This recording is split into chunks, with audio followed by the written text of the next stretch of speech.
చాలాసార్లు మనం బాధలు పడుతున్నప్పుడు, శ్రమ పడుతున్నప్పుడు, వేదన, దిగులు పొంగుకొస్తూ ఉంటాయి. నా బాధల్లో, నా కష్టాల్లో, నా వేదనలో, నా దిగుల్లో, నా ఒంటరితనంలో, నా నిరాశ నిస్పృహల్లో, నా కన్నీటి అనుభవాల్లో నిజంగా దేవుడు నన్ను ప్రేమిస్తూ ఉంటే ఆ దేవుడు ఎక్కడ? ఈ రీతిగా నేను శ్రమల ప్రవాహంలో కొట్టుకుని పోతూ ఉంటే దేవుడు ఎందుకు చూస్తూ ఉన్నాడు? నేను నలిగిపోతూ ఉంటే నాకు విడుదల ఎందుకు ఇవ్వలేకపోతున్నాడు? నా శ్రమల్లో నిజంగా నన్ను ప్రేమిస్తున్న దేవుడు ఎక్కడున్నాడు అని మనం వాపోతూ ఉంటాం, దిగులు చెందుతూ ఉంటాం, కలత పడుతూ ఉంటాం. అయితే నిజమే కదా, మనకి ఇటువంటి అనుమానాలు రావడం సహజం. మనము మంటివారమని దేవుడు జ్ఞాపకం చేసుకుంటాడు. నిజమే, మనం మన్ను విశ్వాస జీవితంలో ఒక్కొక్కసారి ఎదిగినట్టే ఎదుగుతాం. మన జీవితంలో ఊహించని పరిస్థితులు ఎదురైనప్పుడు విశ్వాస స్థాయి నుండి తగ్గిపోతూ దిగజారిపోతూ ఉంటాం. అయితే మన పరిస్థితులన్నీ దేవుడు ఎరిగి ఉన్నాడు, మనలో చూస్తూ ఉన్నాడు. మన నిరాశ తెలుసు, మన దుఃఖం తెలుసు, మన బాధ తెలుసు, మన వేదన తెలుసు, మన ఒంటరితనం తెలుసు, మన కన్నీరు తెలుసు. నీవు వెళుతున్న ప్రతి అనుభవం అనేది తెలుసు.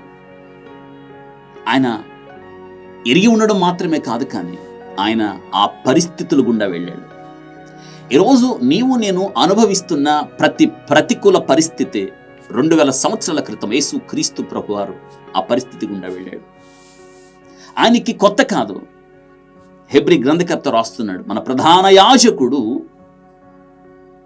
మనలాంటి వాడే, మనతో సహానుభవం కలిగిన వాడు. నీవు నేను పొందుతున్న ప్రతి బాధ ఆయన అన్ని అనుభవించాడు. ఆయన కొత్త కాదు. అందుకే మనలను ఎరిగి ఉన్నాడు. ఆయన బాగుగా ఎరిగి ఉన్నాడు. మనల్ని అర్థం చేసుకోగలడు. ఆయన నీ ఒంటరితనం అని తెలుసు, నీ వేదన తెలుసు, నీ బాధ తెలుసు, నీ దుఃఖం తెలుసు, నీ కన్నీరు తెలుసు. ఎందుకు తెలుసా? వాటన్నిటి గుండా ఆయన వెళ్ళాడు. యేసుక్రీస్తు ప్రభు అనిపించిన ఒంటరితనం, ఆయన అనిపించిన దుఃఖం, వేదన, నిరాశ, నిస్పృహ మించి ఆయన పొందిన హేళన, తిరస్కారాలు బహుశా ఒక మానవ మాతృడు ఎవరు పొందలేదేమో. మనం ఆలోచించినప్పుడు ఈ విషయం మనం అర్థం చేసుకోగలం. అయితే దేవుడు ప్రేమిస్తున్న దేవుడు కదా, మన కోసం ప్రాణం పెట్టిన దేవుడు కదా, నిత్యము మనల్ని కాపు కాస్తున్న దేవుడు కదా, మనల్ని అర్థం చేసుకునే దేవుడు కదా. మరి ఇన్ని బాధలు నేను పడుతుంటే ఒక మాట చెప్పలేడా? ఒక్క మాట చెప్తే నేను బ్రతికేస్తాను కదా, ఒక్క మాట చెప్తే నాకు ఈ బాధలు పోతాయి కదా. ప్రభు నా విషయంలో ఇంకా జోక్యం చేసుకోవడానికి ఎందుకు ఆలస్యం చేస్తున్నాడని చాలాసార్లు మన జీవితాల్లో మనకు అనుమానం కలుగుతుంది. అయితే వీటన్నిటికీ బైబిల్ గ్రంథం చెప్తుంది చక్కని జవాబు.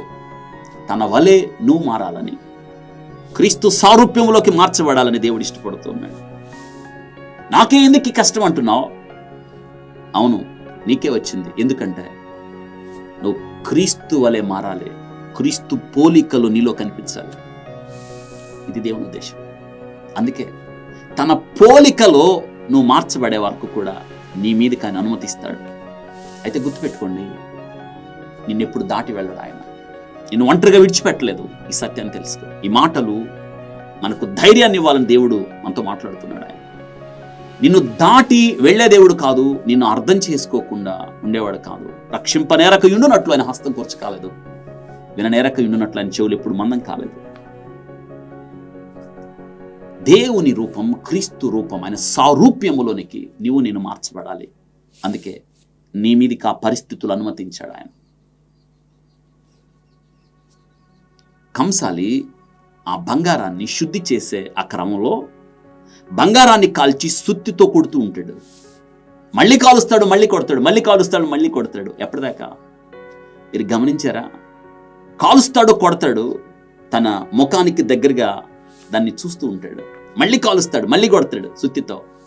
కాల్చడం తప్పలేదు, సుత్తి దెబ్బలు తప్పలేదు, తన ముఖానికి దగ్గరగా పెట్టుకొని చూస్తాడు. ఎప్పటిదాకా తెలుసా? తన ముఖం ఆ బంగారంలో స్పష్టంగా కనిపించేదాకా. ఒకవేళ కనిపించలేకపోతే మళ్ళీ కాలుస్తాడు, సుత్తితో కొడతాడు. కాల్చి సుత్తితో కొట్టినప్పుడు దానిలో ఉన్న మలినాలు బయటికి పోతాయి, స్వచ్ఛ శుద్ధ సువర్ణంగా మారుతుంది. అప్పుడు తన ముఖం తనలో తేటగా ప్రతిబింబించే వరకు కూడా కంసాలి దాని మీద పనిచేస్తాడు. క్రీస్తు ప్రభు కూడా అంతే.